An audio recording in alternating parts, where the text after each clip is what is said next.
Hi, Dr. Zakir Naik. My name is Sinto John. I work for RAK Ceramics as a sales executive. I'm a Christian and a strong believer in Jesus Christ as my God. I am well aware that all Muslims do consider Jesus Christ to a high regard as a prophet. My question is regarding the issue on prohibition of pork in Islam. My first question is, do you consider all the words of Jesus and the miracles performed by Jesus as mentioned in the Bible? And if so, let me explain to you one thing. The premise in which Christians believe that pork or no food is prohibited is from the gospel when Jesus says that whatever comes into you goes out of you, but what comes from your heart is what makes a man pure or impure. So if you consider that, then why do you think, and if you consider Jesus as a prophet, then why do you say that pork is prohibited in Islam? And if not, what do you think Jesus meant by when he said that? Before I answer the question, I'd like to welcome the chairman of the Dubai International Holy Quran Award, Mr. Ibrahim Bumala, and also the deputy chairman, Dr. Saeed, for giving us a wonderful opportunity and making us available this hall till so late also, mashallah.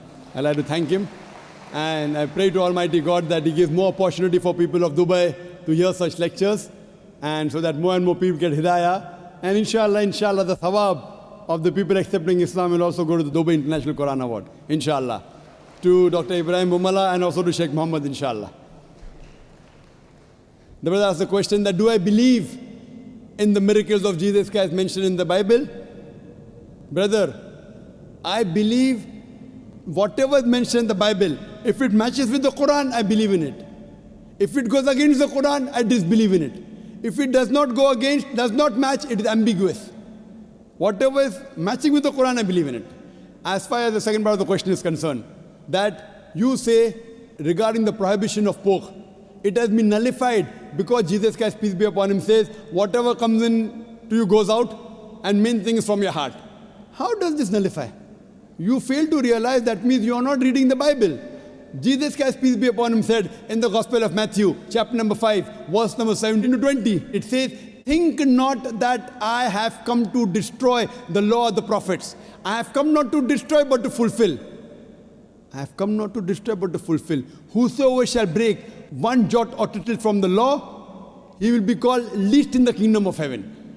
That means you cannot break one jot or tittle from the law. That's what Jesus Christ, peace be upon him, says. Now you pick up another verse and says, what comes into you goes out, what is from your heart, you can have pork. Where does it mean you can have pork? You are contradicting your God, Jesus Christ, peace be upon him. It says, think not that I have come to destroy the law of the prophets. I have come not to destroy but to fulfill. Unless the heavens and the earth pass away, not one jot or tittle can pass away from the law until they are fulfilled. And whosoever shall break one law or tittle, he shall be called least in the kingdom of heaven. Whosoever shall keep it and teach men the same, they shall be called great in the kingdom of heaven. Unless your righteousness exceeds the righteousness of the scribes and the Pharisees, in no way shall you enter the kingdom of heaven. So if you want to go to Jannah, you have to be better than the Jews. You have to follow each and every commandment of Moses, peace be upon him. This is the teachings of Jesus Christ. Gospel of Matthew, chapter number 5, verse number 17 to 20. Okay, if that is so, then what do you think he meant when he said that whatever you eat comes in, whatever comes in out and goes out of you, what is from your heart is what decides what is pure or impure? It is simple. What comes in goes out. What's the problem in that? No, whatever you eat goes out. Is there any problem in that? No, it was asked in relevance when Jesus' disciples were questioned by the Jews that why are they not following the traditional ceremony of washing their hands before eating food. That's when Jesus replied that don't you understand that what you eat doesn't matter if it is pure or impure. What you eat, it goes into you and comes out of you. He didn't say it doesn't matter what you're eating is pure and impure. That's your saying.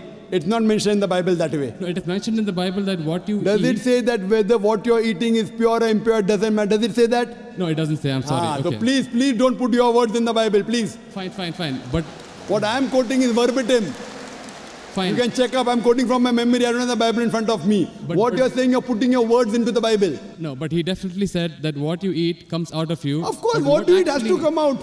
But what you eat has to come out. We are human beings. He wouldn't simply state that for, I don't know, for no man's sake. It is simple. What you eat comes out simple. Your heart means it is from your heart. That means your heart should follow the commandment.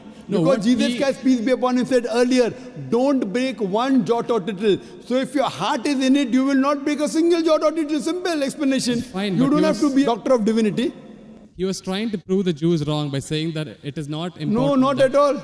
He wasn't trying to do that. That's what you think. That's what the church tells you. It's plain black and white. No, Jesus said you cannot break one jot or tittle from the law. So where is he telling the Jews to break the law of Judaism? He's not telling that. He is not giving any indication for the Jews to break the laws of Judaism. He is telling them to obey it.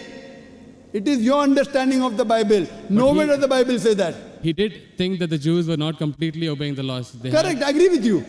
They were not completely obeying because they did not believe in the fulfillment of the Messiah. Because the Jewish scripture says there's a Messiah to come. We Muslims, we believe in it. The Jews don't believe. So he was trying to explain to them, I am the Messiah. But that doesn't mean he was trying to break the laws of the Jews. He was trying to fulfill. Think not that I have come to destroy the law of the prophets. I have come not to destroy but to fulfill. Simple. I am asking you, do you have pork, brother? I'm sorry? Do you have pork? Yeah, occasionally. That means you're not a good Christian. You aren't a good Christian. Even occasionally you break one law or a tittle, you shall not go to Jannah. Not Quran says that, Bible says that. Even if you have pork and you break one law or a tittle, you shall not go to paradise. You shall not enter eternal life. And you said that you are a practicing Christian. You said you believe Jesus Christ is God. I don't believe Jesus is God, but I follow his teachings. I love him more than you. This is what Jesus said. It's from the heart. This is the explanation of your verse. It's from my heart. I love him. I love Jesus Christ. Peace be upon him. Do you? I don't think so. It is I do. theoretical, not I from do. your heart.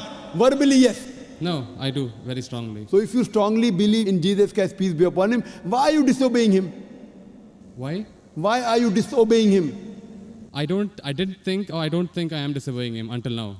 But I'm quoting you from the Bible, Gospel of Matthew chapter 5 verse 17. Think not I have come to destroy the Okay. law of the prophets. And Okay. I've given you quotation from Leviticus chapter 11 verse 7 to 8, Deuteronomy chapter 14 verse number 8, book of Isaiah chapter 65 verse number 2 to 5. References.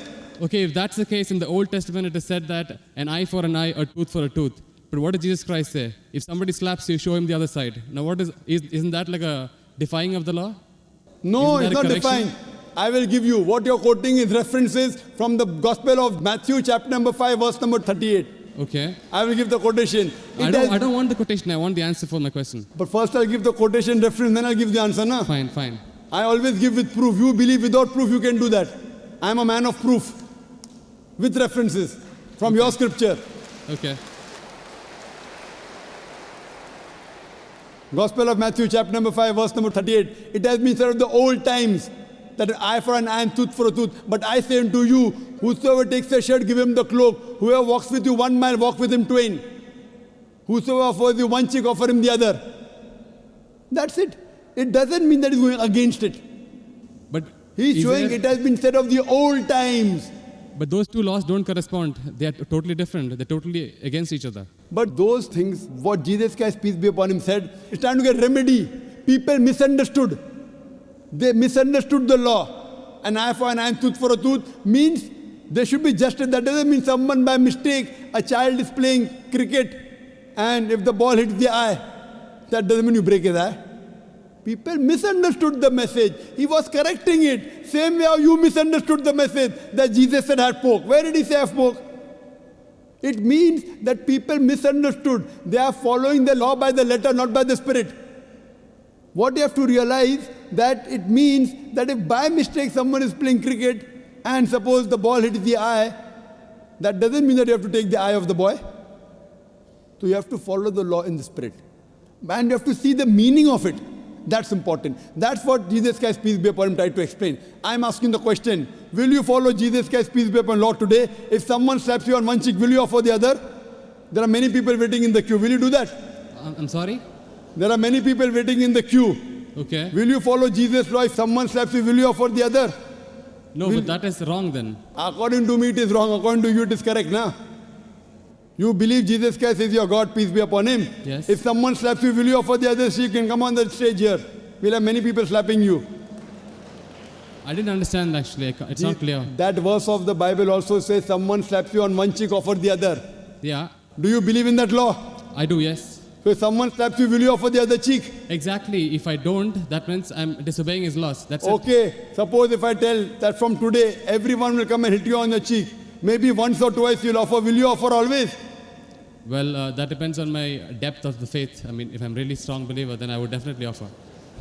Is any Christian worth the name born today who will keep on offering his cheek? I have not met anyone. Do you agree that 30,000 people here, 30,000 slaps, will you take? But believe me, there are really true believers who would. I am asking you, will you? Leave us as others, will you? I don't know. That means not a believer. That's I what don't you know realize is the it is. question. I don't know is the Therefore, what answer. we realize that every prophet came and for remedy. Today, Muhammad Sallallahu Alaihi Wasallam has come. And he said, depending upon the situation, if it is by mistake, an eye for an eye, tooth for a tooth is wrong. If it is required, sometimes you can offer your cheek, but not always. If you offer the cheek, where is justice? If that way someone kills you, you allow them to kill again. Is this justice? It's not justice at all. Depending upon the situation, you have to keep on changing. Therefore, I say that I believe in the teachings of Jesus Christ, peace be upon him, which match with the Quran. If it doesn't match with the Quran, what I say, it's an interpolation, it's a concoction, it's a fabrication. Because everything written in the Bible is not the word of God. According to scholars of Christianity, they say there are many interpolations in the Bible, there are many concoctions, there are many fabrications.